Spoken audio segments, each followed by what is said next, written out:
Let's talk to the social media safety campaigner Charlotte Robertson, who's here. Morning to you. Thanks very much for joining us. And you very much have a very, a big online presence. Are you shocked? Are you surprised that children as young as 11 sending sort of explicit photographs? We're tackling issues like sexting every single day on the ground in schools as Digital Awareness UK. And from the conversations that we're having with students, with teachers, this research comes as absolutely no surprise. Young people are navigating this space basically, with very little or poor support from schools. The education that we're providing currently in this space just isn't good enough. It's just not up to par. So what practical advice do you give people? On the one hand, I suppose you can say parents, but most importantly to the youngsters themselves. So you're 12, 13 years old and you receive on your phone an image of something explicit. Yeah. What to do next?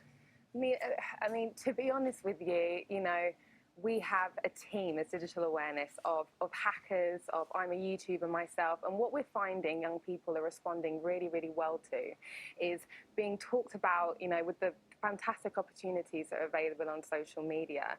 So we talk about opportunities, whether it's social media entrepreneurism, how having a really good digital footprint can put you, way ahead of the rest when it comes to employment, when it comes to, future partners Googling you. So we get them to think, really positively about what the opportunities are, and then also bring in some really hard-hitting messages about, how issues like sexting can come up and bite them, because, there's very little awareness when it comes to, what happens to those images after they've sent them.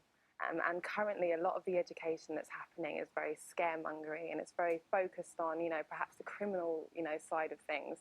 If you're a young person, if you're under 18 and you're sending an explicit picture of yourself, you're essentially, committing a crime.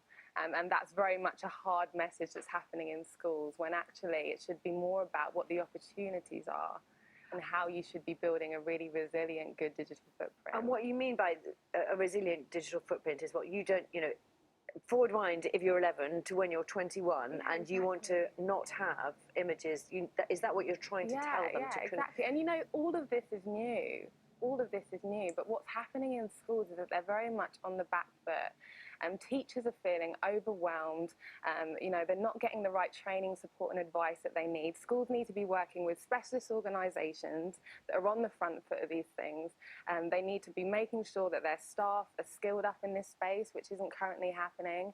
They need to make sure that the education that they're providing is relevant and accurate and, and engaging, which it currently isn't. Can I take you back, Charlotte, to the practicalities of this? So you're 13 years old and you receive, rather than sending it, you're the person who's received something. Now, if you take that image to the police, which in theory you could do, and you know who it's sent by, it could be someone in your school, in your social circle, there is a danger, and this is the way people were thinking, that they would be taken to court. They've carried out a criminal offence. So in a curious way, that might be the thing that deters you from taking that image to the police.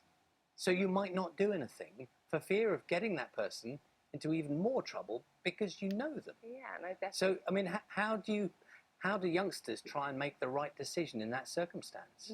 To your point, to be in possession of an explicit image of somebody under the age of 18, you're essentially, you have child pornography on your phone, which you shouldn't do. But it's really, really important that they react quickly, that they tell somebody, then they can delete it as well. But it's really, really important, that they tell somebody and let them know that this sort of content has been passed to them and make people aware.